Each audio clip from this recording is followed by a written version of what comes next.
राधे राधे। जय श्री कृष्ण। क्या आप जानते हैं मोक्षदा एकादशी क्या है? इस एकादशी का क्या महत्व है? आइए जानते हैं।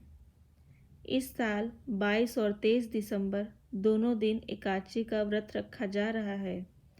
दरअसल एकादशी व्रत 10वीं तिथि की शाम से ही शुरू हो जाता है। इस व्रत का पारण चावल या फिर आंवला से करना चाहिए। आइए मोक्षदा एकादशी की कथा के बारे में जानते हैं। गोकुल नाम के नगर में बैखानस नामक राजा राज्य करता था। उसके राज्य में चारों वेदों के जानने वाले ब्राह्मण रहते थे। वह राजा अपनी प्रजा का अपनी संतान की तरह लालन पालन करता था।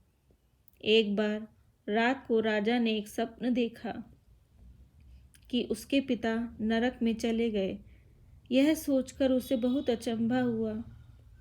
सुबह उठकर वह विद्वान ब्राह्मणों के पास गया और अपना स्वप्न सुनाया और कहा कि मैंने अपने पिता को नरक में कष्ट उठाते देखा है।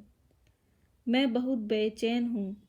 राजा ने कहा, हे ब्राह्मण देवताओं, इस दुख के कारण मेरा सारा शरीर जल रहा है।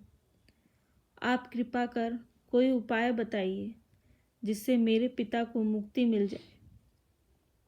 ब्राह्मण ने कहा, हे राजन, यहाँ पास ही भूत, भविष्य, वर्तमान के ज्ञाता पर्वत ऋषि का आश्रम है। आपकी समस्या का हल वहाँ मिलेगा। ऐसा सुन राजा मुनि के आश्रम पर गया। उस आश्रम में अनेक योगी तपस्या कर रहे थे। उसी जगह पर्वत मुनि बैठे थे। मुनि ने राजा से उनके आने का कारण पूछा और राजा ने सारी बात जानने के बाद मुनि से कहा, हे राजन, तुम्हारे पिता को उनके कुकर्मों की वजह से नरक प्राप्त हुआ है। उन्हें इस नरक से मुक्ति दिलाने के लिए तुम्हें मार्गशीर्ष एकादशी का व्रत करना होगा। इसके बाद राजा महल आया और मोक्षदा एकादशी का व्रत रखा, जिसके कारण उसके पिता को मुक्ति मिल गई और स्वर्ग जाते हुए वह पुत्र से कहने लगा, हे पुत्र, तेरा कल्याण हो। इसलिए इस एकादशी को मोक्षदा एकादशी भी कहते हैं। इस व्रत से बढ़कर मोक्ष देने वाला और कोई व्रत नहीं। राधे राधे।